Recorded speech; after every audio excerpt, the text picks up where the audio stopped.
around and he had like a whole thing to go through. He was obviously military. He was obviously like he had this whole thing that he'd go through and he pulled the fan out. He'd pull the fan out, swing it open, do like a whole like thing. Real. All right, so what are we talking about, guys? Like, what's up? Wait, whoa, slow down. I mean, this is on. Are we on right now? Yeah, this is live, bro. Let's go. We're not even cutting this. This is. Oh, no. We're already going. We're on go mode right here. In the mic. Hey, welcome you guys to this week's of Tampa Live podcast, November 1st. Alrighty, First of the guys. month. Money. We're here. Yeah. We're getting close. We're getting close to the finish line. First day of Christmas, guys. There is really no finish line in real estate, Joe, but you know. Keeps on going. The goalpost keeps moving. We're already in 2025 if you didn't know by now, right? Merry Christmas. Merry Christmas. Happy New Year's. Merry Christmas, Happy New Year's. Yeah. It's time to buy houses again. Don't slow up, you guys. Election coming up this week. Do you think that's going to make a difference in what's happening? I think for sure it'll make a little bit of a difference. Absolutely. I mean, everybody's talking about it. You think my it's buyers are going to want to buy a house or my sellers going to want to sell a house? It's always going to happen, right? It's always happened before, so it's not going to stop happening now. So it does matter. If you say so. My house is not going to sell. My house is not going to sell if one party gets picked and the other one doesn't, right? No, I don't think so. No, I don't think so. It's not how it works. I think everybody panics a little bit, especially when we see elections that are this dramatic. All of the publicity. I feel like it's been kind of quiet the past 2 weeks. I need a little bit more leading up to it. Craziness to happen. What do you think? Let's get crazy. A little chill, but I think people just slow down, waiting to see what happens, and then once somebody is elected, right, then people can kind of and just keep kind of living. I want to right? breathe again. I feel like we've all been holding our breath. There's been a collective breath hold for like the last 25 days, right? Like as a nation, we're all just kind of sitting around waiting to see. We've been holding our breath for a long time. We're done. We're already at the bottom of the pool. We're ready to raise up. We're about to raise up, man. Seriously, like we need some. Yeah, do us a favor. Like just pick the right one, whoever it is. Might not be any of them. Might be somebody we don't even expect. They're like these two are canceled. A bunch of write-ins come in. Yeah. And we have a whole president that no one really expected. That would be something. Hey, you never know. I don't underestimate anything that's happening right now. So my seatbelt is on. I'm riding the wave. Let's go. Right? You're voting. You're voting for Al Gore. Listen, I'm gonna write in what I write in. That's between me and my ballot. Nobody asked. Between him and his ballot. That's right. As long as you got that sticker that says "I voted." Yeah, you guys get out there and vote. Got to do it. It's your civic duty. I feel like it's. It's 4 days away, right? 4 days away. I feel like a lot of people are not going to vote because they're going to get lazy, right? When it comes time to like Monday, Tuesday. If you haven't voted by now, the chance of you getting there Monday and Tuesday, I mean, maybe 40% of you guys are going to make it. Guys, the line's going to be long. I mean, I know we're in Florida, so it's going to be hot outside. We're 90 degrees already. So it's still going to be hot. So Merry Christmas. Get out there early, you guys, and wait in line. Don't just be kind to everybody. It doesn't matter how anybody's voting here. Let me ask you this. At the end of the day, we still survive as a country. Yeah, just go do it. Depending on who wins, stuff like, let's say, buying cars, does that impact, do you think, exotic car space where whether whoever wins, do you think it matters if cars are going to be selling more or not? No. Probably not? No. I don't see how the president of any country can dictate whether the consumer is going to buy anything from a Honda Civic all the way up to like a Bugatti. So I think everything is going to, I don't know. The market kind of just does its own thing, man. It's an all being omnipotent thing, Yeah, it's been doing its own thing for a long time, right? So the game doesn't stop. 2020 thing again, Yeah, for us, right? Yeah. A miracle happened and our market took off in Tampa Bay. Absolutely. Didn't stop until, probably 2024, early 2024. Early this year, yeah. So, it's a crazy thing to see. We had a little over 5,000 people a week. I think up to 8,000 people a week. Moving into our area. So it was, and we see that now in traffic, right? All over Tampa. We see all the YouTubers out there with why not to move to Tampa? The traffic's crazy. Well, listen, the traffic's a little bit crazier in some other bigger metropolitan cities. Oh, yeah. I can promise you. Definitely. So it's still a pretty easy commute through Tampa for the most part. The biggest thing was when a lot of those people that came from California that were used to 2 hours in traffic, and they do this every day. Right. When it came to Tampa, the mindset of the local person that was like, oh man, you live 20 minutes away? Like, and people were here like, we're in traffic 2 hours a day. Oh yeah, in LA. Our little 30-minute traffic jam to them now is absolutely nothing, and our state income taxes are nothing. And that was an improvement, two for two on that one. So that was definitely dope, man. So that it changed, but people have got time to sit here, and they're like, some people are like, it's too hot. Tampa's too hot for us, so we're gonna go back to Washington. We need more like cloudy weather. So I've gotten stuff like that. Look, Tampa is hot. I lived a few of my younger years in the Dallas-Fort Worth area, and it gets to triple digits out there in North Texas. But I'll tell you, Tampa is hot. It is worth it to live here. Yeah, yeah, it is worth especially if you love the beaches, right? And just jump in with the sharks. And at the end of the day, we have nine and a half months of the most beautiful weather in the entire country here. Well, and our winter is I mean, some of the country starts in February. Some of the country right now is basically on the edge of their fall and into their winter right now. Yeah, foliage. Places are already starting to get snow, and we're gonna have sunshine all winter long. It'll get a little bit cool, but we'll have that's one of the most the amazing 30s. Things too. Do we get to wear a sweater? We'll of get course a little bit. I'm trying. I'm wearing a sweater, and it's like 69 degrees outside right now. Weather we'll to get bundle up, right? 5 to 7 days in the high 30s to low 40s. We'll get and one then or two it'll jump cold right fronts. back to 70 degrees. Yeah. It really is wonderful, you guys. It's wild. But how many people can literally open up their windows for 3 months out of the year and not run their air conditioner and it just be like brisk outside? Oh, it's super nice. I mean, especially if you have a fireplace, it's really nice. And then be less than 2 hours from a beach anywhere you live in the whole state. I mean, you can't say that everywhere. Florida is a special place, especially. But it made me think. There are some people that live, over a day's drive to get to a beach. Oh yeah, and not even a good beach. Not even a good beach. And we constantly have our beaches ranked in the top 10 beaches in the world. Yeah, I think we have. Benty Davis Beach is in the top 10. Yes, top 10 in Tampa, Florida. I think 5. That's a cool place to chill. I'm gonna need a fact check. I think 5 out of the top 10 beaches in North America are in Florida. Yeah, pretty much.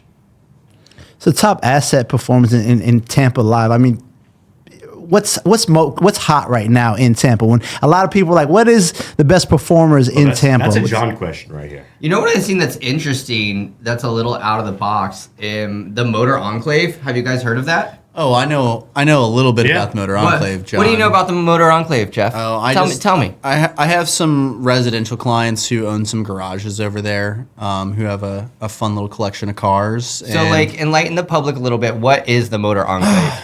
So it's the Motor Enclave is a lot of things, but primarily it is a development of garage spaces, customizable garage spaces for consumers to go and store their high-end race cars. They're condos for your cars, guys. Basically. Condos for your cars. And there's a racetrack in all sorts of events set up all year just to have fun with your cars. It's got an 85-acre off-road experience that's kind of split up to kind of let you experience multiple different types of off-roading. Absolutely. So fast or slow, they've got something for you. Exactly, yeah. And, it's primarily for the owners of those garages, but they do have corporate events there. They do have an event center there. They try to do cars and coffee events. They do things there. How many or these garage spaces? They're garage spaces. How many of them? I don't. It's tough to say because a lot of these owners bought multiple garages and combined them. So it's tough to say at this point. Kind of like a hangar when it comes to the jets. Yeah, exactly. Yeah. They do allow the owners to put kind of like a living space in them, but the way you can customize your garage. The way that the bylaws are there, you can't live there. But it will accommodate people like staying there for weekend-long events. Like if you're at a racing event that takes place like over the whole weekend, you can stay in your garage in like your loft apartment or whatever you've built up there. You just can't make it like your primary address or anything. Yeah.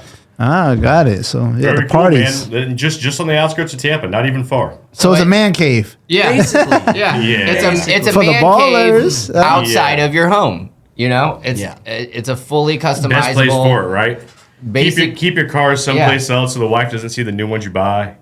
You know, that's smart. You're giving them a lot of information on that Make one. sure you buy them all cash if you're going to do that. This guy's trouble. So are you.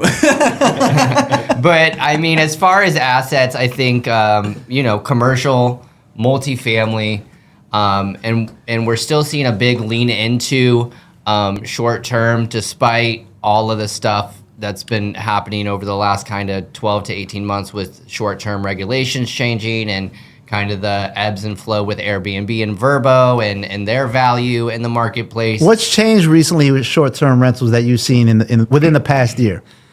I mean, the thing that has kind of changed the most is regulation. So a lot of areas you used to be able to go buy, a property and just throw it on Airbnb. And now in a lot of municipalities and cities, they're cracking down because there's not enough long-term rentals for the people who work, Right, live it's and a topic, work there yeah. and things like that. And so basically they're cracking down and saying, in a lot of these areas now, you have to do a minimum 1 month. Minimum one. I have clients that have Airbnbs and they'll go and buy several properties. The code enforcement will call me and they're like, every county is different. Yeah. They have different rules. But in Hillsborough County, the guy called me. He was like, hey, the neighbor called me like 30 times this week. And I told him, look, all we really care about is that it's marketed that your property is listed at a 6-night minimum. If as long as it's compliant with a 6-night minimum, they really are like, look, we don't care what your neighbor says. Because obviously every time a neighbor is going to be a little bit funny when all of a sudden you had a resident that was there for a long time and now they sell the house, a new person comes in Right. and he lives in it for 2 months and says no one really likes that kind of stuff going on in their neighborhood, but at the end of the day, it increases the values in the neighborhood so drastically. It does. That a lot that we don't see so much, that part. See? Yeah. Yeah, it really does. The thing is it does increase your value. You're bringing tourists and people from out of state, from other yeah. cities That's right. to the area. They're increasing that tax seeing, base, They're seeing they're- the neighborhood. They're spending money to be there, and chances are they might even want to end up living there, right? yeah. So That's right. they could. So many different people are experiencing the area in a way that they've never been able to experience it before. Oh, yeah. From within our neighborhoods, right? Because In the neighborhoods, right, not a before, hotel. All the Not a hotels hotel, were but always on the actually come outskirts, here close and, to downtown, close to all these areas that these giant hotels where they've been situated for all these years. Now people are coming into our neighborhoods. They're experiencing these places like they've never have before. And it is bringing more people buying to this area than ever before. Oh, yeah. Seriously, it gives them the time to experience the neighborhood, if they like it or not. I've had times though, and so in Pinellas County, it's a 30-day minimum. Yep. In Hillsborough, it's a 7-day minimum. Yep. We didn't know that in the beginning. So we had the buyers come in, they bought, and they started renting their properties out with 1-night minimums. Mm-hmm. Well, now I understand the difference between a 1-night minimum and a 7-day minimum. Right. When it's a 1-night minimum, anybody can afford to throw a party, like eat that expense of Yep. paying 1 night, 2 night, and throwing a party. Yep. We were on the Ring doorbell, and we just saw a busload of people come out. A lot of ladies didn't have clothes on. A lot of fog was in the air. I don't know if it was a God. Halloween Sounds event. like Halloween. a Diddy Exactly. party. That's Oh my Halloween. god! But it was just like, okay, yeah. So we switched. The city contacted us and said, no, you have to be a 6-night minimum. And when we went to a 6-night minimum, then we realized that local people they're not going to rent out a house for 7 days a week just to throw a 1-night party on. Of course. So it filtered out, Right. the extra fog, smoke, and A large amount. But we also, I think some of these municipalities, especially, in the wake of Helene and Milton, especially Pinellas County, we've seen so much people that were devastated by these areas that they're gonna almost have to redo their codes to adjust for these 1-week stays instead of 30 because they're it's gonna gonna have help to their make- residents make some money, make some income That on their part, yeah. homes. That That's they had funny to how it tie works. up into renovations and bringing it back up, and it also bring all these people back to our area, have them experience the area from the inside out.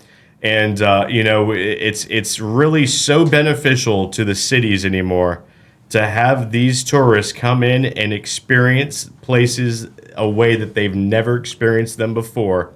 And it's caused. There's a reason, not just on Dale, Mabry, or Kennedy at a hotel. There was a reason why Carrollwood. When we were booming in real estate, it was at the same time that these Airbnbs and Verbos were at the height of their values, at the height of some of these people's taking care of their residential portfolios in these markets. They were bringing people into our area that were seeing and realizing that living here is way different than what they heard in the media. And they've got to do it, and they got to come back and buy homes with us, and they're still loving the homes that they bought because they were able to experience that. Understanding the commute, right? Being on the VA, and you can just run down and be in Clearwater or downtown Tampa, or getting to learn the roads and knowing that from the neighborhoods, you're 15 minutes from the beach or 33 minutes from the beach or whatnot, or from the Busch Gardens. I tell all my buyers from out of state, get yourself an Airbnb in the middle of some of these neighborhoods that you're thinking about. Give them a test drive. If you can come down for a month and you're thinking about buying a rental property or property on the beach, and you don't know what beach to be on, that's fine. It's okay, because there's almost every single beach along the Gulf Coast. You can find a week stay Airbnb, and you can stay a week in this location, stay a week in that location, stay a week in another location, and compare and contrast all of the stuff that you're looking for in your vacation part-time home, and then come to us with that information, because we can tell you all about it. We can tell you what we've lived, what we've experienced, but until you experience it yourself, it's very tough to get to that point. I mean, shop out your neighborhood, basically. 100%. That's right. Yeah, test drive. I mean, go test drive your neighborhood. Go stay in an Airbnb. Yeah. I mean, we're at a really cool point in time where homeowners are empowered through these websites to really put the property out there and expose the consumer who is the would-be buyer. Yeah, could I see myself walking my dog down this street every morning? Maybe. I can walk my dog down the street every morning. I can test it out. Right. The park is two streets away. Yeah. Right. I might not have sidewalks on my street, but the park is 2 weeks away. Do I need a pool home in this area? Do I not need a pool home in this area? Are the beaches close enough? Whatever. Exactly like you said. So I think that's, such a cool point. Yeah. What do you see as the average price point that people rent Airbnbs for? I think it's really area dependent, but I think average nightly you're looking at 200 plus a night. So the cash flow on these as investments and assets is incredible from a business opportunity standpoint. I would see around maybe 14 to 20 days being rented monthly on as consistent. So doing your numbers. Absolutely. And seeing that. Another thing I notice is times like this where, let's say we're in the aftermath of the hurricane stuff, and it's attracting so many contractors to come in town. Yeah. And you're seeing these Airbnbs being booked out for a month, 2 months, 3 months at a time. Oh, yeah. And these are all really just repairmen or whatever, handyman contractors coming into town to fix all these residences' homes. Right? Yep. And if we didn't have something like these Airbnbs and Verbos that a lot of these residents are fighting against, where would the linemen be able to stay that are repairing our neighborhoods? They're not going to stay at a traditional You come with a group of 6 people. For a month. Right? You can stay in a hotel and get 3 rooms or 4 rooms and be boxed in. And here allows them to spend time here for 30 days, exactly. 45. And the price of being in a hotel for a month versus being in an Airbnb, it's sometimes it's... You're paying parking. Well, and a lot of the amenities, too. What do you get at a hotel? You get typically a restaurant and a bar. You get parking. And you get a room that maybe has a kitchenette. So, the stay... It probably does not have a kitchenette. Probably does not have a kitchenette. Yeah. So the stay, cost-wise, you're talking about eating out every single night. Oh, yeah. And again, not truly... And all day. Not just at night. Think of all day. Not just pulling a barbecue grill out. And except when you're going to breakfast. You can go to McDonald's for a Big Mac meal and you're paying $20. Right. You're not only sacrificing comfort, but you're also not able to truly immerse yourself in the neighborhoods, as we were talking about. Right. You can't. It's hard to immerse yourself in a community when you're staying in a hotel. You can go walk the streets in downtown or wherever that area is, but chances are you're going to be Ubering everywhere, and you're not going to truly be experiencing that community, right? You're not going to get a feel for how the people are, and and the local restaurants and things like that, because you're just going to be Ubering to places that have been recommended to you. And that being said, think of the influx in buyers that we're going to have in this area in the next 6 months to a year, from all of the people that came here for disaster relief. God bless them. That uprooted from their own homes, left their families to come here and live amongst us so they can help repair our community. And and while they're doing that, they're also falling in love with. I know that they're falling in love with this community because it's an incredible community, right? We've got some impressive spots that you just don't get all over the southeast or up in the north.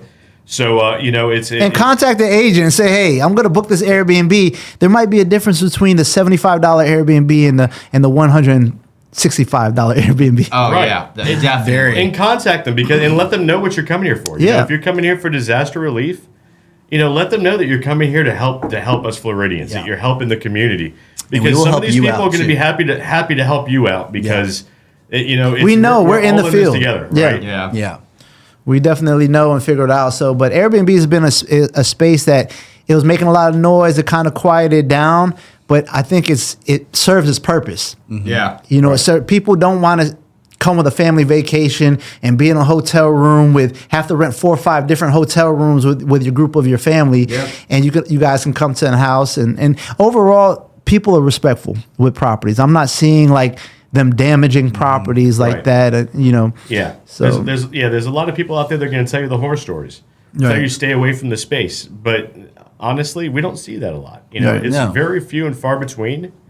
I mean, does it happen? Yes, sometimes things get damaged. Well, and it's usually on those shorter stays, like Joe was saying earlier. It's not it's not your month tenant. The 7-day stay or the 14-day stay. It's those people who are trying to get in for one night only. Right. And they're coming to party. You reach out to them and you're like, oh, hey, what are you in town for? They got the bus ready at Walmart, ready to scoop everybody up. And this is a good place to party at. Let me tell you.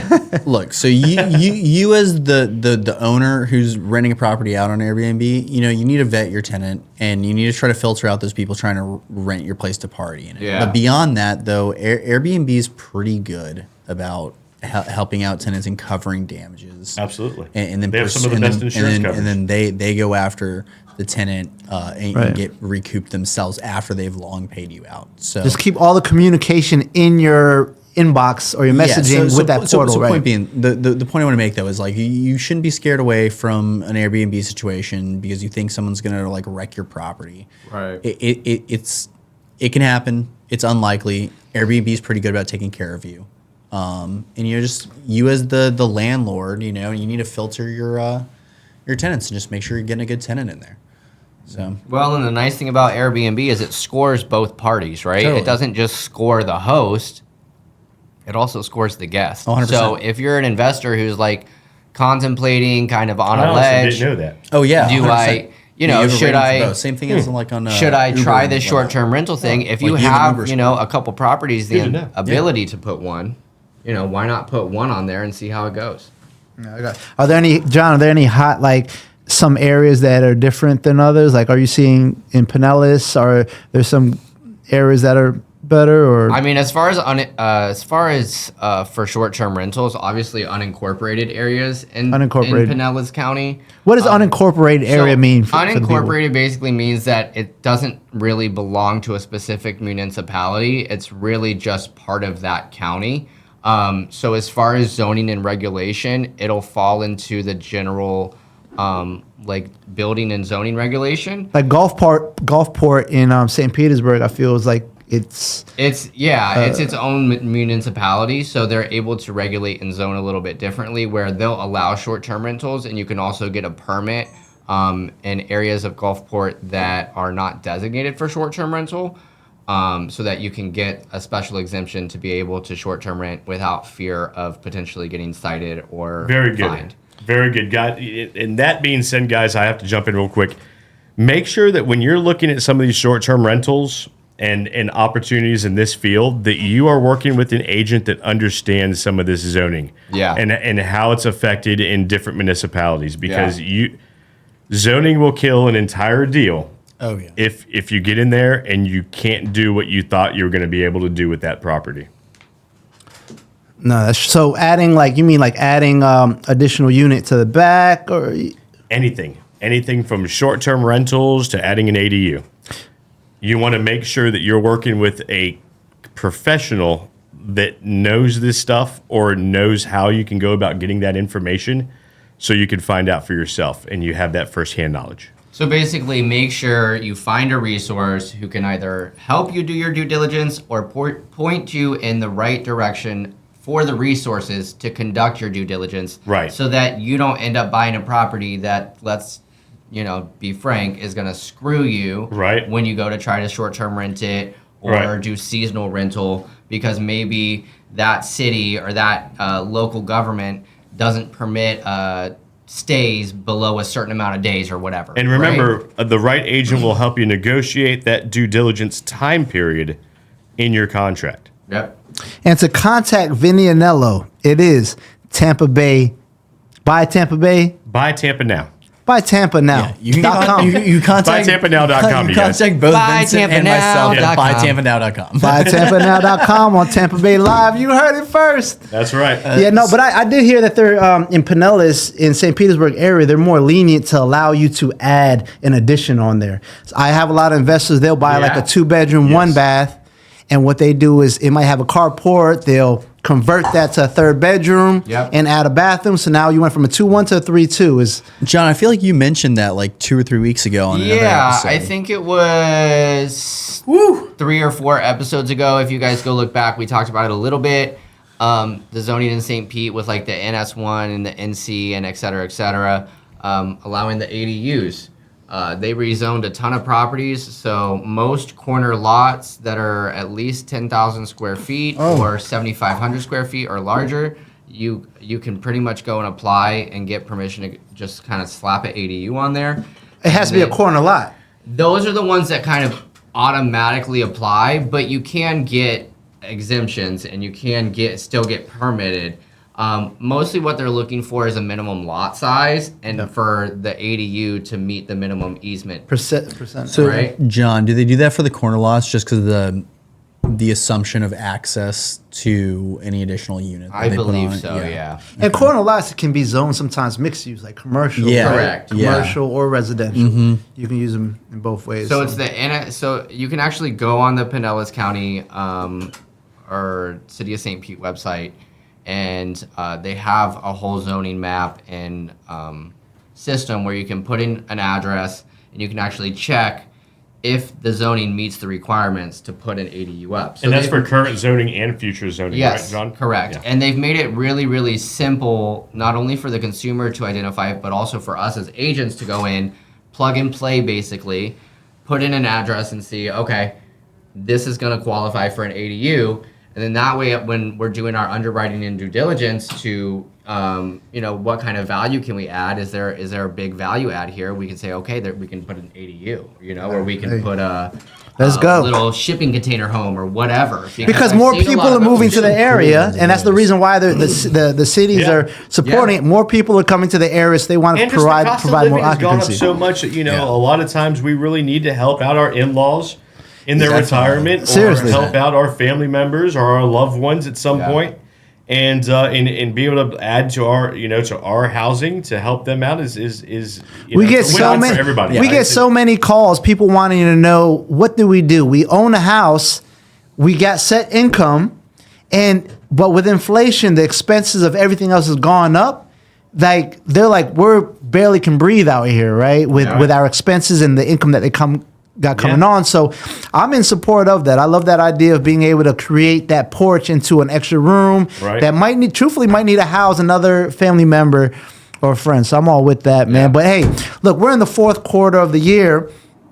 What's your mindset? We're agents in the field of Tampa Bay. We're in the 4th quarter now. What's going on for 2025? Where's our mindset at right now? Don't you mean it's core Q1 2025? Q1 in the real estate space, because really October 1st. Yeah, I was about to say, I checked my watch. It's the 1st of October, man. That's Q1 Q1. November. November. Yeah, we are 1st of November for sure. To be honest, his watch always has a date. It's not. Come on, guys,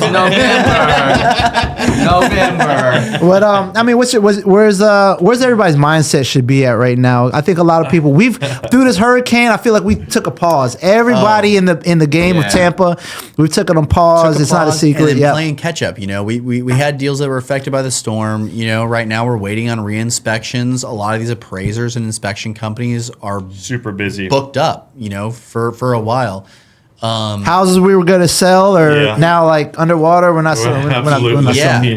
No, it's crazy. These two back-to-back storms put this property is more likely than not closing, but like a 45-day closing extension on a 45-day contract.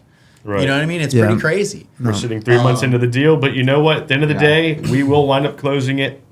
We've got great buyers that still love the area, that want to support the area. We see a lot of support still coming in. Are sellers selling their house for just to let it go? Like they got flooded. What does an 80-year-old person do? They've owned this home for 30 years. Very sad. We see a lot of sad stories happening. Yeah, some people are. I honestly, I want to help as many people as possible, right? But I also don't want to be that person that allows the negative poaching to happen in our communities. And we've got some really strong, we all have access to $1 billion hedge fund that we all represent that buys houses cash. Yep. That will help these people out and give them really great cash offers, a lot better than most of the local. And we're talking about 20-day close, like it's out-of-state investors that are coming in trying to get it. Oh man! If you're looking for a cash offer, reach out to one of us on this show, you guys. I know you can go to Your Realtor Joe. You can find John DeBellevue on Facebook very easily, or Jeff and myself at buytampanow.com. Yep. But reach out to one of us, guys. We've got people. We've got systems in place to help you sell your home for that cash. And if we can't get you the right cash offer, I know that we've got other means to get your property on the market to get you top dollar for it, so you're not struggling through these repairs or finding out what you have to do with your next living situation. Yeah. They're out. Don't let these other people outwork you, and because people are out there making calls, they're in the neighborhoods knocking on doors, and they're really trying to offer you like 30% of the value of your home, right? Don't fall for it. Yeah. Just go to Tampa Bay, buytampanow.com. Livingsaltlife.com. Livingsaltlife.com. Yeah. And floreslam.com to contact any of us. I mean, seriously. There's wholesalers out there every day, no matter what the circumstances are. Right. But after events like this, it's exacerbated for sure. It's exacerbated, and a lot more homeowners can fall victim to getting their house. I don't want to say stolen from them because they are getting money at the end of the day. But you have options. Dealing with experienced agents in the field, you have options. There are a lot of scammers out there too. You guys don't especially in times like this. And that's the right word for it. There's a lot of people who are going to undercut. I don't want you getting taken advantage of, which is what happens with these really aggressive wholesalers, low prices in times of need like this. When someone's out of a house, they need the money to go buy a new house. This $200,000 for their house that was worth $500,000 the other day seems really appealing today. But we don't want you to fall prey to that. What do they do? If the insurance gives them, let's just say they're in a situation, they have a house that's $500,000.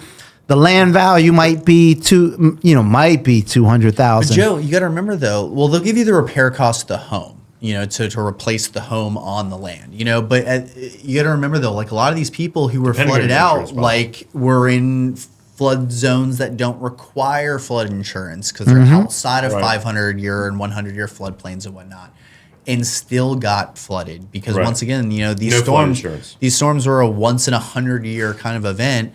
And some of these people had no flood insurance and got flooded out. Insurance isn't paying on that. There's FEMA. They might carry, that's where FEMA's stepping in. Yeah, which is what, $750 or something, or what I don't even know what it is. It depends on your qualifications. There's a lot of misconception about FEMA. You have to go and apply and see what you qualify for. They do have funding available. They're not out of money. You know, it's a misconception. It's frankly bullshit that's been put out there. I strong language, John. I kind of bought into it for a minute too. Yeah, but people need to know. We're not on the radio anymore, Vincent. You know, we're not on the radio anymore. Yeah. I mean, we can bleep it if we want. So, but we don't have to. Man. The reality is, you know, go apply if you've been affected and you're in a flood zone. See if you qualify for anything. Of course. And reach out to a professional that understands these things. Again, you know, people like John DeBellevue. Honestly, I'm not gonna. We haven't done a lot of it ourselves, Jeff and I, but we get calls for it every day. We're still learning. I just learned yesterday. I was talking to a friend of mine in the insurance business that condo owners are getting hit with giant assessments. Oh. That some condo policies actually have a set like insurance value for assessments. Yeah. I had no clue. I had zero clues, and you always lived in so when you want to sell your my home, entire adult life until the last of the year. You know, you've always assumed that like you as the owner of the condo or whoever owns the condo, they're responsible for whatever assessment the association levies on their unit. Yeah. But you know, depending on the circumstances of the assessment, Right. there may be insurance that the association is carrying that will cover those. That's right. Those unit owners' assessment costs. Absolutely, or guys. a portion of, or whatever. So, long story short is there's people out there, professionals in every industry that are here to help you. Yeah. Reach out to the people that you know that can help you. And if you don't know somebody, go on Google and go ahead and find the 5-star rated person in your area and let them answer some of these questions that are bugging you, because you know, we are all in this together. It is a mass thing that we're tied into right now, you guys, and we're all here to help, right? Yeah. None of us true professionals are here to take advantage of you. We're all here to help answer your questions, help alleviate some of that stress, and to just help you find the right answers at the right time. Yeah. So reach out. What you don't know will hurt you, and you don't know what you don't know. So, you know, it never hurts to seek professional advice, especially when we're dealing with what, for most people, is the biggest asset, the most expensive asset. And remember, agents deal with contractors and repairmen every day, right? Yeah. And roof need to be replaced, AC, like a homeowner that's owned a home for a certain amount of years, it's not like they deal with this stuff every day. So, like, I see some owners paying very high top retail price. We can save you probably a big amount. Just contact us and let us share resources so you have options to speak to. When a referral comes recommended, I mean, that might save you a lot of loans. So just kind of put that out. But I think that kind of segues us into our next episode. I think we should bring an insurance person on. Let's bring Paula back on the show. We'll bring Paula back on for sure. He was good last week. Because so many condos, I know we had 2 condo deals that were affected ourselves. Yep. So many condo deals were so affected by this. Let's deep dive into condos next week. For sure. Let's deep dive into people that were coastal waters that may not be insured, and the FEMA aspect of how people are getting some help. And let's find a way to bring some good knowledge to this podcast that'll help a lot of people in our area. For sure, man. TampaLive.com. I mean, no, we're not live yet, but Tampa Live Podcast. What was that? What episode are we on? So I think we're on episode 6. I mean, we're getting this warmed up. We've had some guests through 5. Yep. Vinny's been part of, I think, 2 maybe by now. I think it's been 3 The or founder. 3 or 4. Vinny had a baby. He had to go home. Oh, congratulations, Vinny and Nello. Thank you, This is guys. Grandpa to be. Congratulations on the baby. Yeah, my How first, old do you think my he first is? child? He's 1 month and a couple of days now. Oh, congrats, man. And, Super. You're part of the Dad's Club. Yes, sir. Yes. Pour the shots, line them Diapers up. are expensive. Call me today. Poo-poo stains on the shirt.com. Yes. No. He's good today. He's good today. He's good today. Only good. because I changed my shirt before I left the house. Congrats. How's that? So, I mean, what's the difference? Let's talk about Dad's life. I mean, has life changed for you? Oh, absolutely. Yeah, you know, a lot less sleep. You know, you hear it from everybody when you're about to have a child. You're like, you pussies, They're no, a lot less they're sleep. Oh, you're not going to get any sleep. And I'm like, yeah, right. I'm going to get plenty of sleep. And I still, honestly, my wife, she does so much more than me in the middle of the night because I just, you know, she's just Superpowers. She's a stronger person than me. Yeah. Let's put it out there. She's You she's weak. incredible. She is Superwoman. He's saving himself right now. I am just, you know, They are. I'm That's how it just is. there to help feed every so often and change a diaper. But my Hey, wife is so incredible. No. I can't give enough. Salute to the wife. Amen. Salute to Vinny's wife Yeah. for sure, man. No, it does. I know when I had my babies, I got 2 of them. Yeah, there were times that I just couldn't wake up. I could not wake up. Yeah, it's So tough. salute to my team wife effort. Anna. It's a team effort. Yeah, it's very tough, but we're getting through it. We're getting through it, and he's getting big and strong, and Yes, he's sir. super darn cute. So Doing push-ups yet? no push-ups yet, but he's At really, 1 month, he's I- really good at headbanging. Hey, yes, sir. He's a rock star. Yes, sir. Not there yet. No, it's good stuff, Thank man. Well, God for congrats, that. man. Congrats, Vinny, on the Not new there yet. kid and joining the Dad's Club, the initiation. Yes, thank you. Let's go. So, hey, next week, catch us live, Tampa Live Podcast. My guy, Jeff, Joe Flores. Joe Flores, Jeff Iglesias, Vinny Vincenello. Anello, John DeBellevue. John DeBella. So, do you go by Vinny, Vincent, Vince, Vinny, whatever you want to call me, just call me. The Penguin. Jeffrey, whatever. Yeah, whatever. Like, Good stuff. Well, hey, good conversation. I'm glad we're able to talk about what's keeping everything current and what's happening in Tampa Bay and what's going on. So, hey, till next week, man. Outwork everyone. That's right. hey, Stay hungry. Stay stay humble. humble. Never stop calling. Let's Yes, keep it sir. going. See you Tampa next Live, week. guys. All right.